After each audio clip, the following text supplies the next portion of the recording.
1956, there were 12,000 drive-ins in America. 95% of those are dead. And yet there are native Indians, the Crankaway Indians of Texas, who believe there is a spirit that lives on in these decayed temples where Americans once worshiped. They call it Wiskavanaha, or the spirit of blood, breast, and beasts, or the 3 Bs. What you are about to witness is a summoning of that spirit, a return to a part of the American heritage that has all but vanished. It's a heritage of drive-in movies, controversial movies, groundbreaking movies, the weird, the offbeat, the strange, and most of all, the sleazy.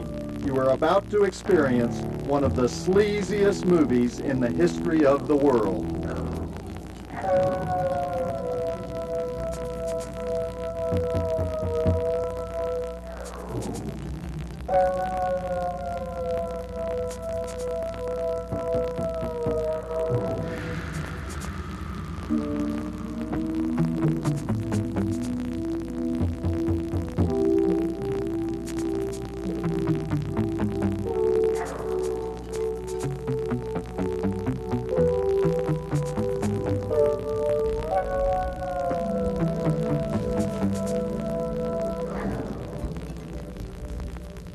You know, I don't know about you, but when I see a sight like this along the American highway, I get kind of steamed. You know, there's not even any place where you can watch the classic movies anymore. Movies like Please Don't Eat My Mother and Gas Pump Girls and Ilsa, She-Wolf of the SS. You know, if they were to make Blood-Sucking Freaks today, who knows if anybody would even get a chance to see it. Not to mention the Texas Chainsaw Massacre. At least Saw is still the king after all these years, but I'm determined to do more than that. This series will bring you more than 1,000 of the sleaziest drive-in movies ever released. And this project at our current rate of release will be finished in the year 2116. But see, that's how dedicated we are to the preservation of the American drive-in. Kind of makes you sick, don't it? Well, welcome to my home here, and tonight it's your home, of course, because this is the headquarters of the most ambitious project in the history of American film, and you know what that project is: the sleaziest movies in the history of the world. And you know, you really can't say enough about the American king of sleaze, Mr. Herschel Gordon Lewis, the pioneer, the first man to cut off a human head in a Technicolor close-up. And you're going to see that scene in just a few moments. So go wake up Junior. I'm sure he'll want to see this in an all-time drive-in classic, The Wizard of Gore. You might want to wake up Grandma, too. And of course, Herschel Gordon Lewis has always been known as the Wizard of Gore himself. Up until 1972, he was one of the most notorious exploitation filmmakers in history. And then after that, he switched careers and he became the world's leading expert on what they call direct mail advertising. That's junk mail. He writes most of the junk mail that comes in your mailbox, and he's very well paid for it. But Herschel was in the drive-in business a long time. He made nudist camp movies. He made the very first gore movie, Blood Feast, the story of Fuad Ramses, maniac Egyptian caterer, as part of our video series. He made moonshine movies. He made a great movie called Just for the Hell of It, which is just a solid hour and a half of mean teenagers tearing stuff up just for the hell of it. And then in the summer of 1970, near the end of his active movie career, he made The Wizard of Gore, the story of Montag the Magnificent, a magician who performs mutilation tricks on a stage, like driving spikes through people's heads, stuff like that. But when the innocent young female volunteers from the audience go home after the show, suddenly they have a spike in their head. And I can't tell you exactly how this happens. I watched the whole movie and I still can't tell you, but it's got some of the goriest, most disgusting special effects ever seen on the screen up till that time. Let me show you something, as a matter of fact. Come over here. Do you see this?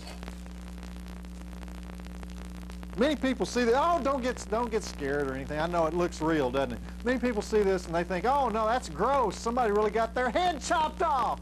But let's see, actually, I'll show you this so you won't be so scared. Actually, this is made out of some kind of synthetic material. It's not real, so you can uncover your eyes now. No, this is the actual head used by Montag the Magnificent to perform one of his illusions, in The Wizard of Gore. It's hard to believe, and I'll put it up here next to my head so you can see.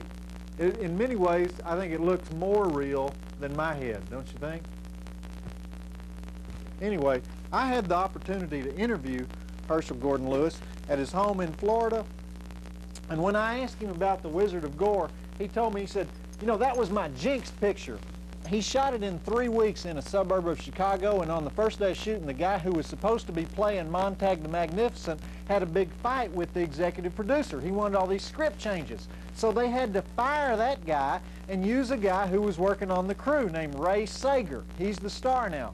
But Ray was only in his 20s, and Montag was supposed to be in his 50s, so they had to gray his hair every day. And then they found out that Ray couldn't do any of the magic tricks. And Herschel said Herschel told me he had the manual dexterity of a two-toed sloth.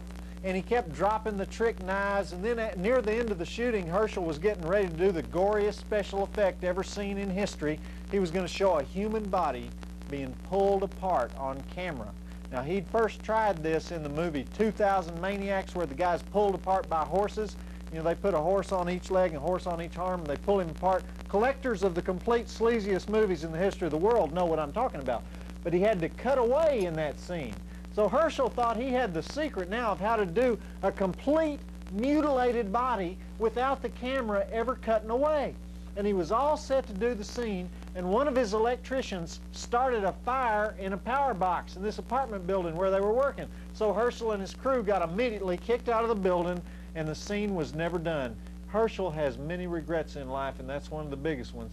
He still vows to film that scene someday. And one more thing you should know about this picture before we run it. The Wizard of Gore is the first film to feature a chainsaw murder, 4 years before the Texas Chainsaw Massacre, and Herschel is very proud of that.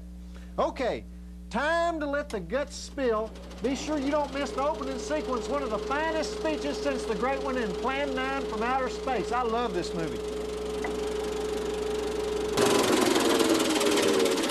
Was that a great movie or what? You know, that's a real 60s ending, though, I think they have on that movie. You don't know what's going on in the movie. My favorite part, am I still carrying this guy?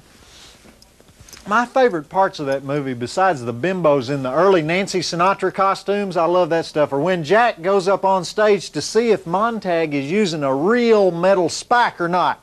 And to check it out, he drives the spike through a piece of plywood to prove that it's real, only it won't go through the plywood.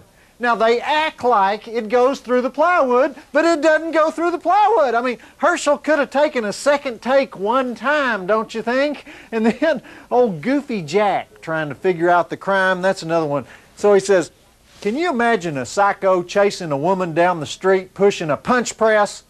And then, oh, well, I guess there's an explanation. That's what they do when they can't figure out any more plot in the movie. The actors just kind of shrug their shoulders and they go, oh, well, too hard to figure out, and then you go on to the next scene. Now, one more little historical footnote.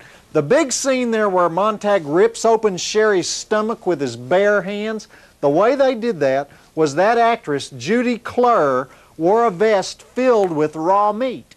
Now, that sounds simple enough, right? Until you think, where did they get all that raw meat? And the answer is that for 2 full weeks they carried around 2 sheep carcasses soaked in pine sol everywhere they went.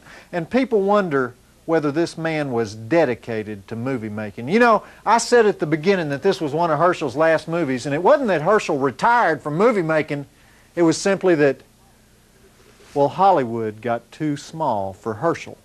The Wizard of Gore was his next to last Gore picture. The last one was the Gore Girls. Remember the one with Henny Youngman where the stripper gets her head run over by a truck? But then that's another story. So till next time, as the sleaziest movies in the history of the world continues, I'm Joe Bob Briggs reminding you that Montag has hacked his last stub. The falcon is molted. The fat man bowls alone. But the drive-in will never die.